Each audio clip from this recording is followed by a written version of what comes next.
Leclerc's reaction for not reaching Q3 in Canada could have been justified considering the performance Ferrari is displaying in recent times, but things are not always what they seem. Such behavior is, believe it or not, a normal thing in Formula 1, and not only that, but Leclerc is hardly the only driver to display such a thing.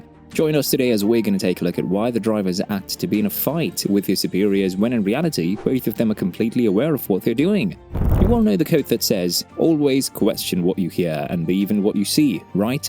Well, that quote perfectly represents the nature of Formula 1 when we hear radio snippets and driver reactions which seems really serious and in reality are a part of a bigger context which completely changes their meaning. I'm sure this is vague right now for all of you, so let me explain. Let's look at the thrilling climax of the Spanish Grand Prix, where it came to light that Max Verstappen blatantly disregarded the advice of his race engineer Gianpiero Lambiase against going for the fastest lap. This behavior led some to speculate about a tension between the driver and his team. However, the mere hint of discord between Verstappen and his engineer invariably put a smile on the face of the Dutch driver. "We laughed about it after the race," said the world champion about the fastest lap debate. "I mean, it's good. He wants me to make sure that we're winning the race, and that is the most important. We have that kind of relationship and it's fine. After the race, you see each other and you're just laughing about the whole thing. It's part of the kind of marriage we're in, so it's alright. I think it's good because he always tries to get the best out of me and I try to get the best out of him. At the end of the day, you make a lot of calls together, of course, but there are also more people involved. But yeah, the setup of the car, it's between us, and you have to trust each other. Sometimes you might disagree, but that's important also." The stark contrast between public perceptions of the non-existent fight and the true nature of their close-knit relationship isn't exclusive to Lambiase and Verstappen. This discrepancy also mirrors Charles Leclerc's situation during the preceding weekend's race in Canada, which we'll explore today, albeit its unfolding was somewhat different. Ferrari's strategic dialogues often steal the spotlight in the F1 broadcast, particularly when there's apparent disagreement between the driver's choice and the decision from the pit wall. It's a regular scene in races, but in Montreal, the bone of contention was the tyre selection during qualifying. As Q2 began with the track drying swiftly, Leclerc, riding on intermediate tyres, proposed to the pit wall that he should transition to slicks immediately. Despite his suggestion, they instructed him to finish a safety lap before swapping tyres. As it turned out, Leclerc didn't make it to Q3 and his profound disappointment was expected. When interviewed by the press after the session, he didn't hesitate to voice his frustration. "We have to be better than that," he said, "and we cannot afford to do those mistakes again, so I will speak with the team." Several hours following the race, as Ferrari conducted its debrief to clarify why it made the decision under swiftly shifting conditions, Leclerc gained a deeper comprehension of the situation, ultimately conceding that his earlier criticisms might have been the wrong thing to do. Alex Albon was the only one who prematurely opted for the slicks in Q2, and almost all the other drivers followed Ferrari's approach, aware that abandoning the intermediate run to transition to slicks risked the onset of rain, which could wipe out any lap time. As the team leader of Ferrari, Vasseur has become quite accustomed to navigating media upheaval when one of his drivers voices their opinions, much like the scenario with Leclerc in Canada. This wasn't an isolated incident. However, I firmly believe that it's a misstep to assess the true rapport between the driver and team solely based on comments made in the immediate aftermath of a session when adrenaline levels are still sky high.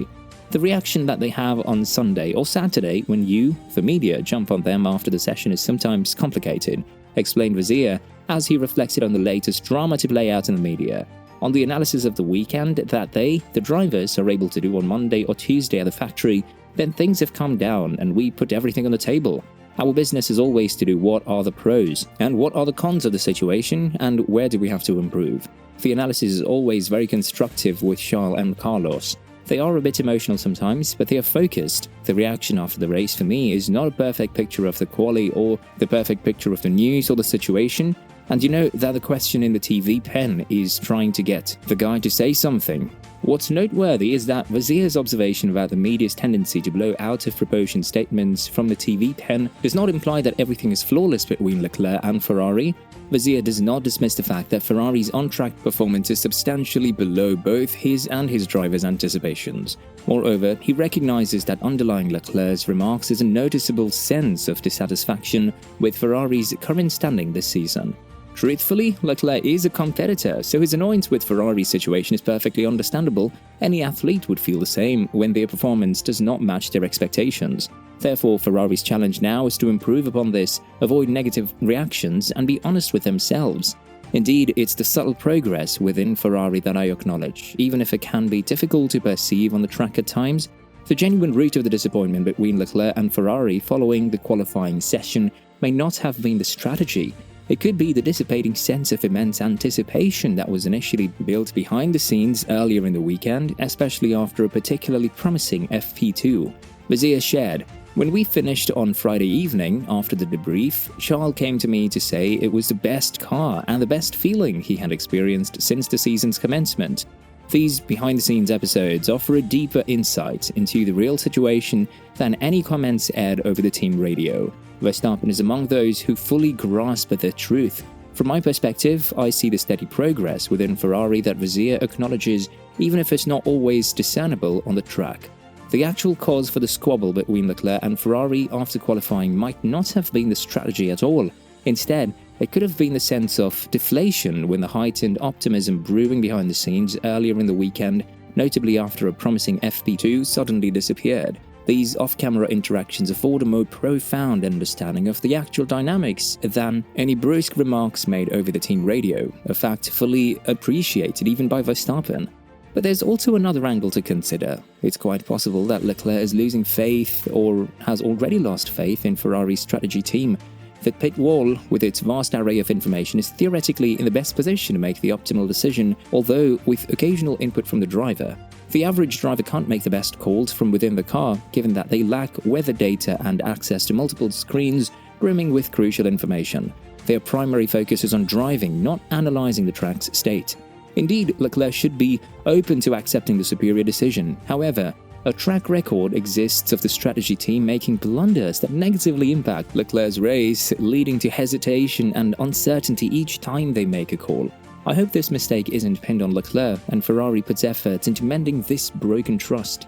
Fred Vizier, in comparison to Binotto, comes across as a far more communicative and competent team leader, particularly in terms of managing drivers, given his transparent approach, and I believe this team has a promising future as long as they refrain from another change in team leadership. While they may not be contenders for a championship, at least not presently, I foresee the overall restructure of the entire racing team to be immensely beneficial in the long run. Despite these challenges, Ferrari delivered commendable results in Canada, offering a foundation upon which to build for the future. The P4 and P5 finishes in Montreal marked their best team race qualification since Azerbaijan this year. However, this race might hold more significance than the one in Baku due to the considerably smaller gap behind Red Bull. Considering the frequency with which Ferrari's strategies are rightfully questioned, the team deserves credit for making the right tactical decisions that propel the cars' positions. Contrary to what one might expect based on their past performances, Ferrari's decision to try an alternative strategy didn't backfire this time. In fact, their choice to keep both cars out during the safety car period resulted in a significant positional advantage. This demonstrates a clear improvement in Ferrari's strategic approach compared to last year, signaling another promising development for the Maranello team, potentially regaining top form soon. So what do you think? Will this interaction ruin the mood in Ferrari? Let us know in the comments below, and we'll see you next time.